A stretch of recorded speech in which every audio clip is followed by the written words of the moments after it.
Super Lucky Disaster Man. Chapter 29, Reunion on the Ship of Hope. This small-scale argument in the lobby was broadcast live on the screen in the guest room, specially set up for the Mafia Port members invited by the Tei Corporation chairman. Yodo the old man, who always enjoyed stirring up trouble among his subordinates, was in his element. The black-suited staff selected for this event by the Tei Corporation were all masters of emotional intelligence, highly skilled at reading the room and adapting to situations on the fly. In the guest room for VIPs, one of the black-suited staff responsible for monitoring the footage gave a signal, and immediately, another black-suited staff member approached Komaeda Nagito in the lobby. They used their cameras and recording devices to contribute to the observations being made in the guest room. Mori Ogai, seeing Komaeda Nagito's outburst live for the first time, let out an expression of meaningless surprise. Wow! This kid is clever, but his personality seems a bit extreme. It's hard to imagine how Dazai-kun interacts with someone like this. He tilted his head and noticed that Dazai Osamu and Ozaki Koyo also had expressions of surprise and amazement. Mori Ogai. What are you both so surprised about? Haven't you already seen his file and even met him in person? Even Yodo the old man, who was observing the whole conversation, also raised an eyebrow. However, it wasn't out of anger but out of sheer delight, so much that it even led to an odd chuckle of amusement. Ha, this kid really has some personality.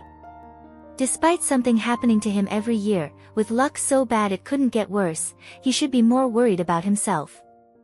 Yodo the old man still remembered, each year the insurance department's annual report spammed this name, making him wonder how anyone could have such terrible luck. Dazai Osamu and Ozaki Koyo, the only two here who had carefully reviewed Komaeda Nagito's detailed files, exchanged a glance.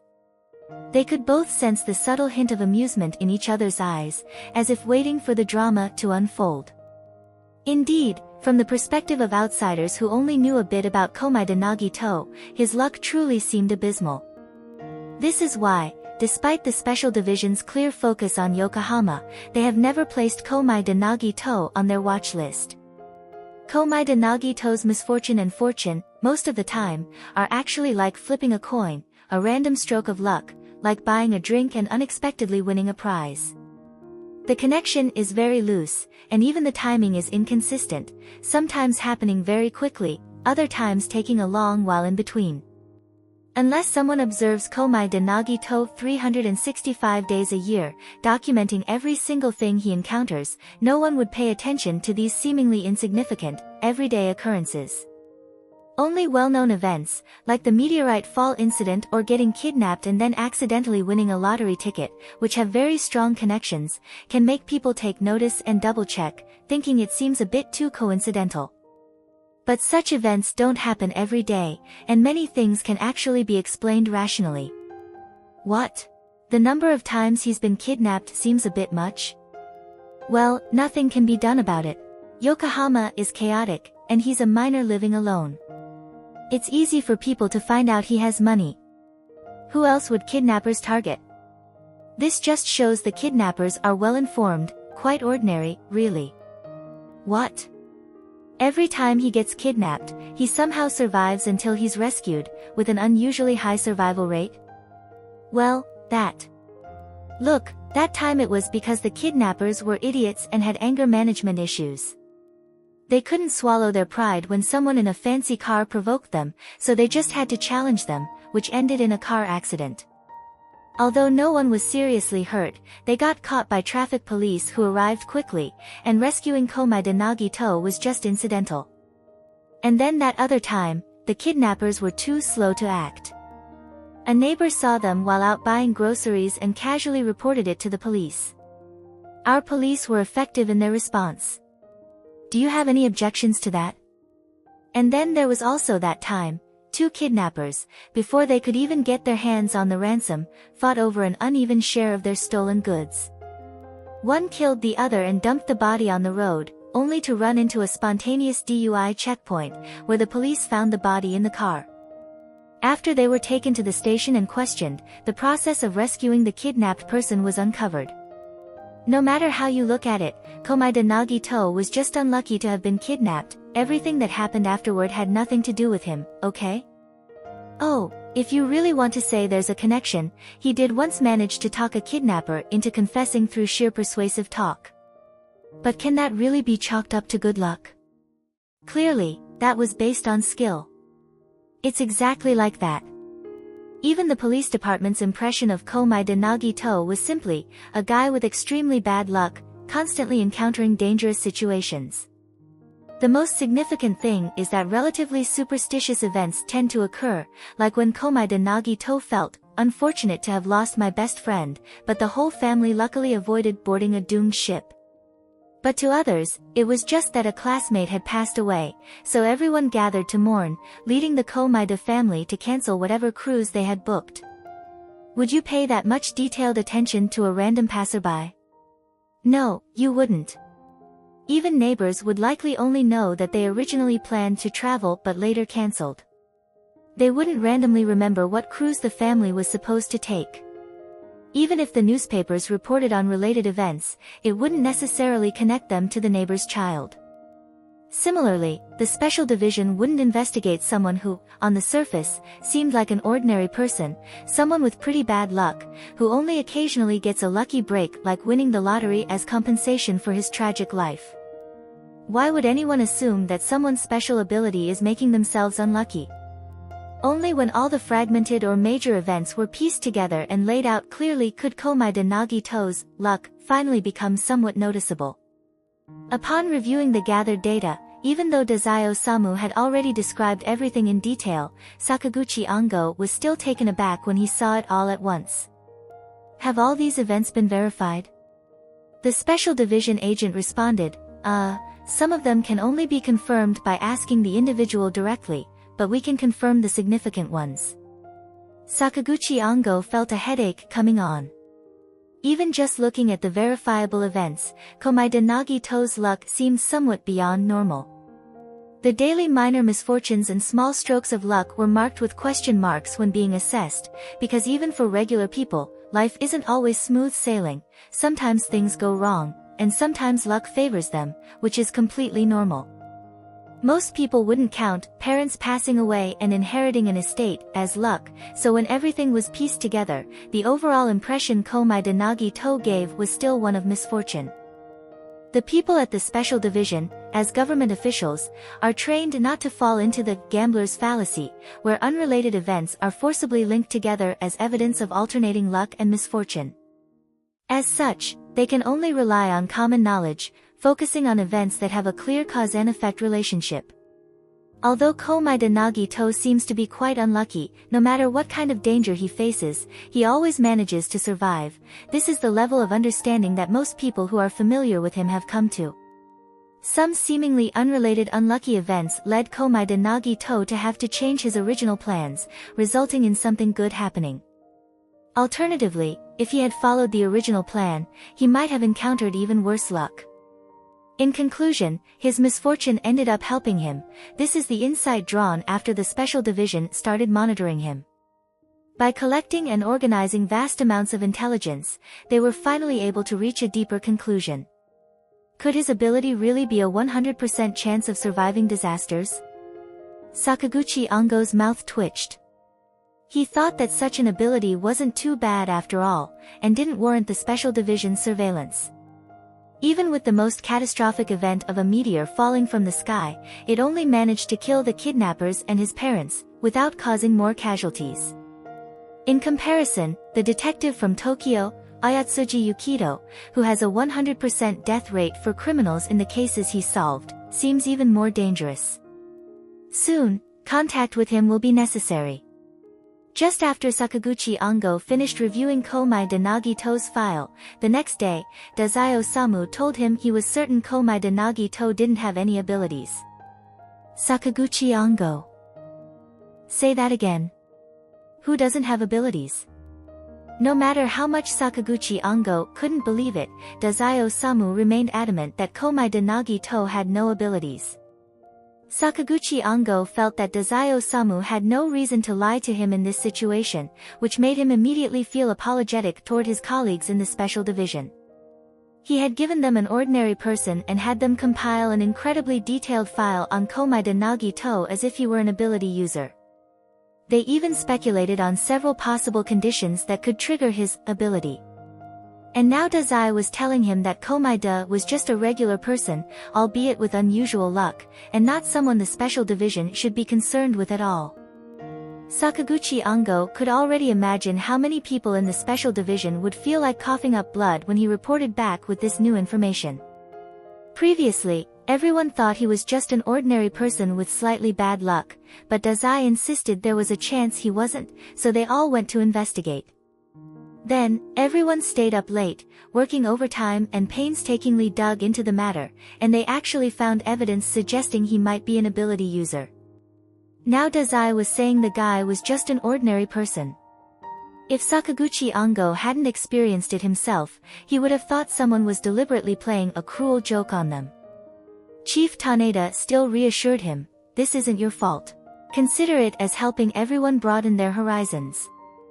The world is vast, and there's all kinds of strange occurrences. Even if he's not an ability user, strange things can still happen around him. If he hadn't been truly suspicious, it wouldn't have reached the investigation stage. You merely brought up his name." This was how the matter was reluctantly put to rest. But overall, Komaeda Nagito's luck was so legendary in the special division that it was known as miraculous. Dealing with a coward's game of rock-paper-scissors, there was really no need to worry. Even if he lost, he still had the money to buy his way out. Because even Yodo the old man found Komaeda Nagito relatively interesting, in the guest room, out of the 3 large screens, 2 were randomly scanning for intriguing scenes, while the remaining screen was fixed on Komaeda Nagito's display. Komaeda Nagito casually agreed to a challenge from someone. The 2 of them selected a dual platform, stood facing each other, and simultaneously raised the cards in their hands, the backs of the cards facing outward. Confirm. After both confirmed their moves, they placed their cards on the table, then simultaneously revealed them. The first round, Komaeda Nagito won, and the other person lost a star. Unwilling to accept that their luck was so bad, the person, likely wanting to reclaim their lost star, insisted, "One more time. If I suggest that you switch opponents now, you wouldn't listen to me, would you?" Komaeda Nagito sighed. "Don't focus only on what you've lost. Otherwise, not only will you fail to reclaim the star that originally belonged to you, but you might also completely lose your chance, you know? Stop talking nonsense. What do you know?" The other person bit their lip, pulling out another card. Confirm. The black-suited person operating the camera, positioned opposite Komaeda Nagito and behind the opponent, clearly captured the card the opponent was about to play on the screen. "Same card as before, huh?" Mori Ogai stroked his chin. "It seems they think Komaeda-kun won't play the same card again, so this way they either win or it's a draw, right?" It wasn't that Mori Ogai didn't want to discuss serious matters with the Yodo old man, but observing this activity was one of the old man's pleasures. Currently, the Port Mafia was at a disadvantage, so playing along with his interests and slowly shifting the conversation to important topics was the wiser choice. Sure enough, the Yodo old man smoothly continued, "Ha ha ha, such a commoner's thought process is really easy to understand. But what card will that kid play? Care to make a bet?" "Here it comes. The Yodo old man's favorite thing." Mori Ogai perked up. "What are we betting on?" "Let's bet on the cooperation you mentioned earlier. Based on our last negotiation, if you guess correctly, I'll be willing to concede 1%. But if you lose, you have to yield 1%. Mori Ogai glanced at Ozaki Koyo through the screen's reflection, noticing her signaling him. He immediately responded, "Agreed. What about you, Dazai-kun?" At this moment, the 2 participants on the screen had already placed their cards on the table, and they were about to reveal the results, making their bet irreversible. Without much thought, Dazai Osamu replied, "Draw." "Oh." Yodo the old man gave Dazai Osamu a sideways glance. "You're betting that kid will play the same card as before? Lucky 2 times in a row." Why does this port mafia boy have so much confidence in that kid? Isn't he just the person who constantly files claims with the insurance company? Is there something about this Komaeda Nagito that he doesn't know? Either way, it's only a 1% concession. Even if I lose, the boss won't fire me, Dazai-Osamu joked lightly. At times like this, of course, you should hope that the person you know wins. Mori Ogai. Although Mori Ogai knew that Dazai probably wasn't betting randomly and had some level of certainty, he still felt that Dazai's earlier words were serious, implying that if this gamble went wrong, there wasn't much anyone could do about it. If it weren't for the fact that Dazai was the one initially handling dealings with the Tei Corporation, it wouldn't have been appropriate to sideline him. Mori Ogai would have preferred to switch in Chuya. On the screen, Komaeda Nagito followed the same process as before, revealing his card. It was indeed a tie. The Yodo old man's expression immediately darkened. Although it was just a casual bet, the Yodo old man hated the feeling of losing. Thankfully, the concession wasn't much, so it wasn't enough to make him feel heartache, but it still left him feeling quite uncomfortable. Komaeda Nagito also felt quite displeased. I actually won, he rubbed his forehead, as if deeply dissatisfied with the result. There was no helping it. For Komaeda Nagito, who eagerly awaited grand strokes of luck and hoped to witness the blossoming of true hope, these small instances of good fortune were nothing more than meaningless, tiresome distractions. Always winning only left him feeling disappointed because it meant the chances of his true hopes being realized were gradually diminishing. However, others couldn't understand Komaeda Nagito's frustration. The person across from him, who was down to his last star and still had 10 cards left unused, heard these words and immediately felt his mentality crumble. Is this just bragging after getting lucky? He shouted in indignation, if you don't want to win, then give me your star. Huh, you have the nerve to say something like that? Your face is even thicker than that scumbag I just met. Komaeda Nagito looked at him, startled, and the disdain in his eyes was no longer hidden. I already warned you to change opponents, not to challenge me again. Weren't you the one who thought the probability of me using the same card consecutively was low? I even had some hope for you, thinking maybe you realized this and were just pretending to play along with my bluff. But in the end, you're just worthless trash with no value at all, how disappointing. The person looked utterly incredulous. You mean from the very start you?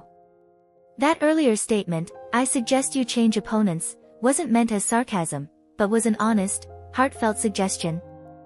From that moment, he had already planned to lose. The man, utterly defeated, left the dueling platform in a daze, while the number of stars on Komaeda Nagito's chest reached 5. In the VIP room, Mori Ogai also noticed a shift in Komaeda Nagito's attitude. During the first duel, his attitude was still quite normal. Mori Ogai thought to himself, pondering the change.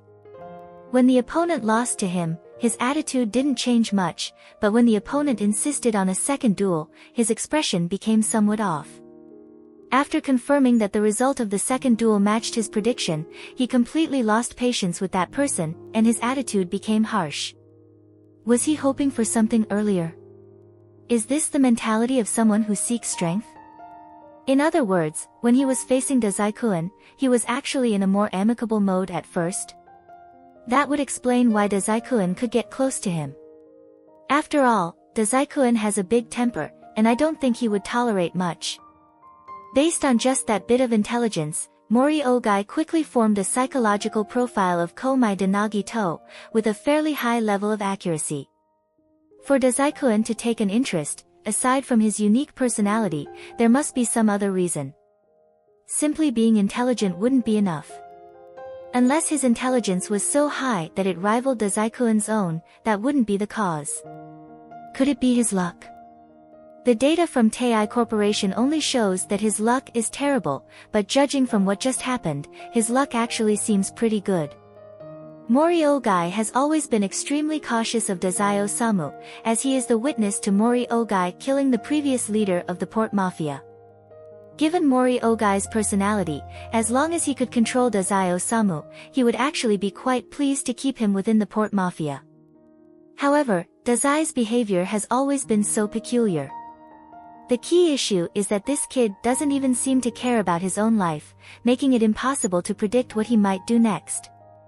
This gives Mori Ogai a serious headache, as he finds it difficult to fully trust him. So, now that he sees there's an ordinary person who can form some kind of connection with Dazai, Mori Ogai instantly becomes intrigued. Dazai Osamu usually operates in just a few areas, primarily within the port mafia for food and lodging. He doesn't have many opportunities to interact with people outside the mafia, and Mori Ogai doesn't believe that an ordinary person could capture Dazai Osamu's attention. Whether Dazai is pretending to be distant from someone or genuinely so, if Dazai is trying to trick him into thinking this kid is important, Mori Ogai no longer cares about whether it's true or not. He just wants to understand why Komaeda Nagito, in particular, has caught Dazai's eye. Because even if Dazai is trying to deceive him and lower his guard, Dazai Osamu wouldn't just pick anyone at random. He's no fool. Whoever was chosen must have something unique enough to convince him. Maybe this Komaeda Nagito could even be of use to him. Under Mori Ogai's watchful gaze, many participants, unaware of Komaeda Nagito's history due to their lack of shared intelligence, viewed him as easy prey and eagerly challenged him. The result? Komaeda Nagito secured an unbroken winning streak, and within less than half an hour, he was left with only one card in hand. At this moment, the Yodo old man spoke up again. He's got one card left. Want to bet again? The conditions are the same as before. Sure, Dazai Osamu quickly responded, let's bet that he'll lose this time. The black-suited Tei Corporation employee, who had been watching the entire time, was utterly confused. This executive candidate of the port mafia? Don't you see that Komaeda Nagito's luck is seriously strange, that he hasn't lost a single time yet? Are you trying to set up your boss? Or do you just want to cause him trouble? At least pretend to take it seriously, this is way too obvious. The Yodo old man pouted, fine. The black-suited man was astonished to realize that even their own chairman wanted to bet on Komaeda Nagito losing. Ah, right. This time, Komaeda Nagito only had one card left. As long as someone kept an eye on him, they would know exactly what card he had remaining, making it certain that Komaeda Nagito would lose the final round.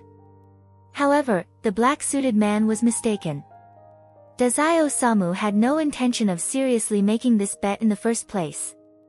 The only reason Dazai was betting on Komaeda Nagito losing now was because he noticed that the Yodo old man wanted to bet on him losing. So, unless the old man was determined to cheat, there was no way this bet would hold up. Of course, if someone did intend to tamper with the game, Dazai Osamu had other methods to deal with it. However, with only one card left, Komaeda Nagito didn't immediately proceed with the final challenge. Instead, he wandered around. After all, his goal wasn't simply to win the game and successfully leave the ship, that was just the basic procedure.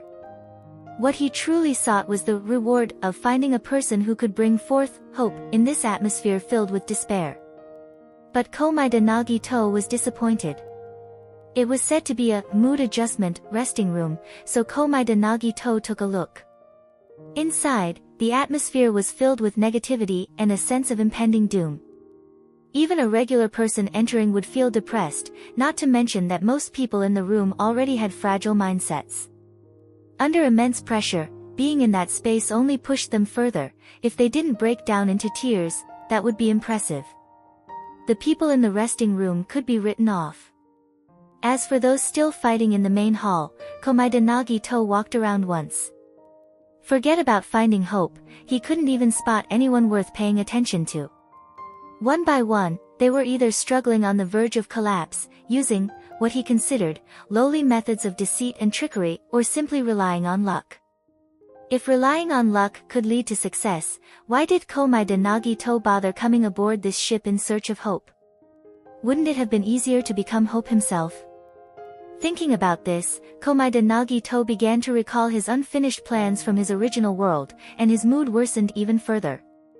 Originally, he thought he might become a supreme beacon of hope, and he had such eager anticipation for his own death. But in the end, he woke up in a different world, and the outcome of his plan remained unknown.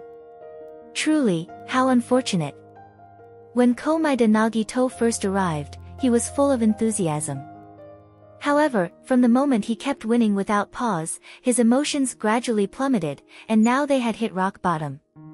He believed that hope would be born out of despair, and ordinary levels of despair were never enough. But aside from this ship, where else in this world could such a large amount of despair gather all at once? After going home, he would still need to continue searching for related intelligence. Should he teach himself a bit of coding? See if he could hack into the dark web to find some information. Thinking this way, Komaeda Nagito faced his final challenge. Unexpectedly, this time he lost. Immediately, Komaeda Nagito's previously low spirits lifted with excitement. He actually lost? You have to know he had just swapped cards with another person. If someone had been watching him closely, memorizing every card he played before challenging him, they would have lost. But now, the fact that he was the one who lost meant the challenger had randomly chosen to face him. And his luck chose to make him lose at this moment. Finally, some good news. Komaeda Nagito, who had maintained a blank expression for so long due to disappointment, finally smiled. The person who had just won against him looked bewildered, repeatedly confirming with the referee in black that they had indeed won. So why on earth was Komaeda happy? Could it be that he actually has some kind of mental problem? Unable to figure it out no matter how much they thought about it, the person left in confusion. At this point, Komaeda Nagito had used up all his cards and acquired over 10 stars, successfully completing the game's mission before the time limit, and as a winner, he was granted access to the second-floor winner's lounge to rest. His previously gloomy mood was completely lifted as he joyfully ascended the stairs. What kind of luck awaited him next? Just thinking about it filled Komaeda Nagito with anticipation. The answer was revealed soon enough. Oh, Komaeda-kun.